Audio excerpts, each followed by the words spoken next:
Баршаңызға сәлем, сіздермен Фариза асханасы. Бүгін сіздермен ауызға салса еритін ракушка печеньелерін дайындайтын боламыз. Өте дәмді және жасалу жолы өте оңай.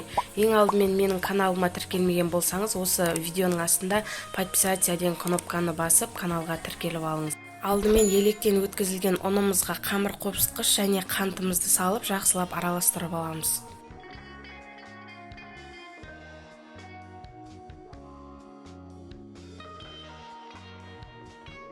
Сонан соң бөлме температурасында тұрған сармайды салып, онымен жақсылап біріктіреміз. Керекті заттардың мөлшерін осы видеоның астына описание бөліміне жазып қалдыратын боламын.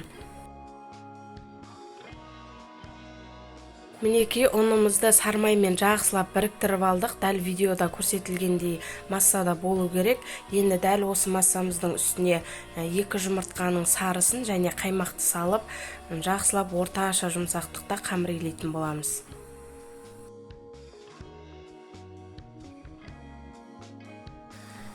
Мінекей қамырымыз дәл осындай жұмсақтықта болу керек. Енді осы қамырымызды мешокқа салып 15-20 минутқа демалдырып қоямыз.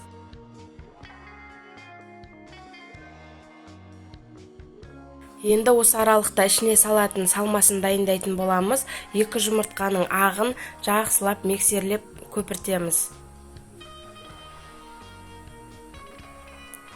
Дәл осылай көпіре бастағанда қантты аз-аздан қосып отырып миксерлейміз.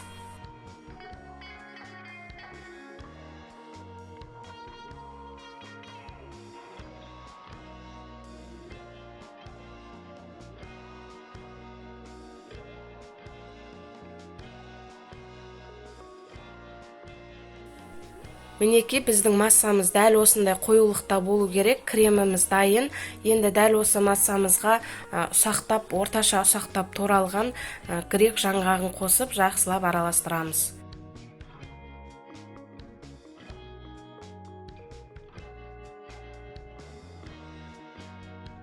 Осымен біздің салмамыз дайын. Енді демалып тұрған қамырымызбен жұмыс жасайтын боламыз. Біздің қамырымыз жабысқақ болғандықтан ұнмен жұмыс жасайтын боламыз. Дәл видеода көрсетілгендей етіп бөліктерге бөліп аламыз. Шамамен 30-40 грамм. Одан үлкен болмауы керек, қамыры қалың болып кетеді. Енді бөліктерге бөліп алған қамырларымызды дәл видеода көрсетілгендей етіп домалақ пішімге келтіріп аламыз.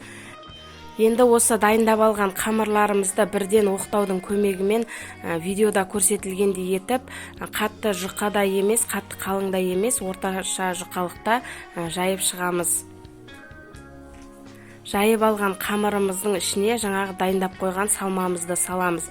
Салманы бір қасықты толтырып сала беріңіздер. Мен мұнда аздан салып қойыппын. Салмам кішкене қалып кетті. Салмамызды салып алғаннан кейін осы дәл видеода көрсетілгендей етіп екіге бүктеп вилканың көмегімен жақсылап жауып шығамыз, ашылып кетпеу үшін. Қалған қамырларымызды да дәл солай біріншісін түйгендей етіп түйіп шығамыз.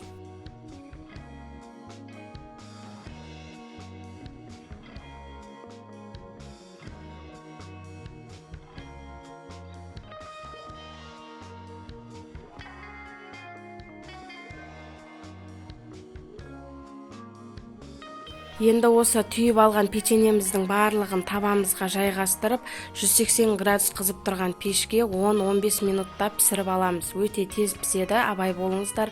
Енді дәл осы ыстық күйінде өз қалауларыңыз бойынша қант ұнтағын сеуіп шығамыз. Осымен біздің ауызда еритін ракушка печеньелеріміз дайын болды. Міндетті түрде осы рецептпен жасап көріңіз. Бір жасағаннан ойыңыздағыдай шығатынына сенімдімін. Көріп тұрғандарыңыздай өте жұп-жұқа, жұп-жұмсақ, үгілмелі печенье болып шығады. Дәмін енді сөзбен айтып жеткізу мүмкін емес. Сондықтан да бір рет жасап жеп көріңіздер. Ішіндегі салмасымен өте үйлескен, өте дәмді печенье болып шығады. Сіздермен болған Фариза, сау болыңыздар.